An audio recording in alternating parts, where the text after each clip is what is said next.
நம்ம வீடியோஸை இன்ஸ்டாகிராமில் பார்த்துட்டு ஒருத்தவங்க எனக்கு கால் பண்ணி கூப்பிட்டுருந்தாங்க. எங்கள் வீட்லேயும் ஏசி சர்வீஸ் பண்ணணும், வந்து சர்வீஸ் பண்ணி கொடுங்க அப்படின்னு சொல்லி கூப்பிட்டாங்க. சரி, லொக்கேஷன் சென்ட் பண்ணுங்கள் சார், நான் வந்து பார்க்குறேன்னு சொன்னேன். அடுத்த நாள் போயிட்டு ஏசியை போய் செக் பண்ணி பார்த்தேன். ஃபுல்லாக ஃபில்டர்லாம் பிளாக்காக இருந்தது. இன்டோர் காயிலும் ஃபுல்லாக டஸ்ட்டு, ஜெல் ஃபார்ம் ஆகிடுது. ப்ளோயரு பயங்கர டஸ்ட்டாக இருந்தது. அதோட அந்த ஏசியோட அந்த ட்ரெயின் ட்ரேவும் நிறைய டஸ்ட்டாக இருந்தது, நிறைய ஜெல் ஃபார்ம் ஆகிருந்தது. அதோட அவங்ககிட்ட சொல்லிவிட்டு கவர் போட்டு வாஷ் பண்ணால் போதும் அப்படின்னு சொல்லிவிட்டு ஏசி க்ளீன் சர்வீஸ் பண்ண ஆரம்பிச்சிட்டேன். நிறைய டஸ்ட்டு அடிக்கடிக்க டஸ்ட்டு வந்துகிட்டே இருந்தது.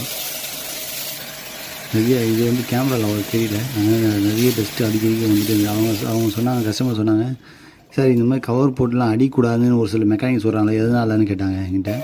நான் சொன்னேன், இந்த மாதிரி சர்வீஸ் பண்ணலாம், ஒரு 2-3 டைம் சர்வீஸ் பண்ணலாம். கண்டினியூவாக ஒரு ஏசிக்கு ஒரு 2-3 டைம் பண்ணிவிட்டு 4வது சர்வீஸாக ஃபுல்லாக ஏசியை கழட்டி சர்வீஸ் பண்ணணும்.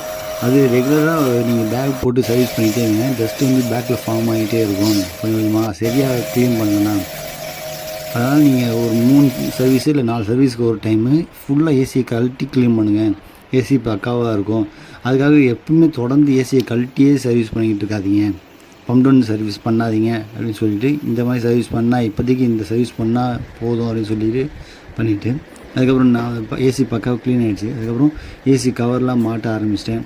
அவங்களும் ஏசி கவர்லாம் மாட்டிட்டு அவங்கள்ட்ட ஆன் பண்ணி காமிச்சேன். ஏசி பக்காவாக கூலிங் வந்தது. அவங்க கஸ்டமர் ரொம்ப ஹாப்பி ஆகிட்டாங்க. ஓகே, பக்காவாக இருக்குது, நல்லா இருக்குன்னு சொன்னாங்க. அதான் இதே மாதிரி சர்வீஸு உங்களுக்கும் தேவையான என் ஸ்க்ரீனில் தெரியிற நம்பரை கால் பண்ணுங்கள். உங்களுக்கும் பக்காவாக பண்ணித்தரேன், கால் பண்ணுங்கள். தேங்க்யூ.